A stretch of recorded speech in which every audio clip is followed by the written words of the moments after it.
ได้มาถูกอ่ะ รู้แล้ว อันนี้เป็นถนนเนี่ย อันนี้เป็นถนนจุงชันเป็นถนนที่มีชื่อเสียงเนี่ยมันเจ้าขายอาหารหลายอย่าง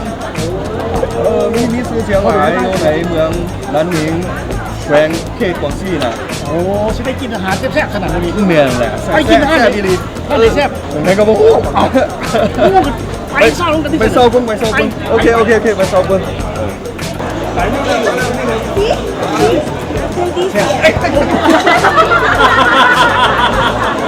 เกือบลุ่มโอ้ยเต้นเลย อันนี้ไม่ใช่ อันนี้เป็นปลาหมึก หนวดปลาหมึกไง เนี่ยแหละ ภาษาจีนเลยเนี่ย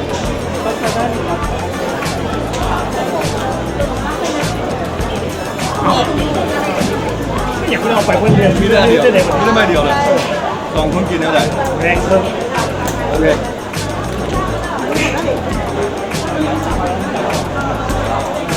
ไปดิแม่โอ้ย ไม่ได้เลย เอาพวกนี้คนละครึ่งเลย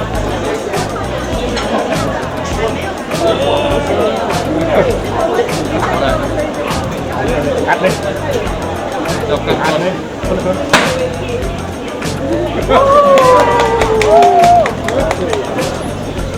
โอ้ย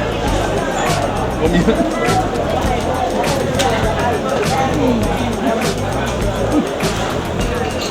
โอ้แซ่บหลายชื่อไป แซ่บมาไม่อยากกินนะ อยากดี แต่ช่างเอาเองไหม เอาว่าจะไหนเป็นชื่อว่าจะไหน เขาก็บอกว่า我要章鱼须我要加一鱼须没有คือไปไหม โอเค ไปลองปึงจับดูนะผมว่าผมรู้ไหม อันนี้วะ สบาย我要章鱼须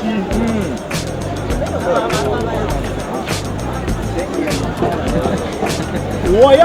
章鱼须พ่อยได้เจ้าก็ได้ เราได้เจ้าก็ได้แน่นอน เย้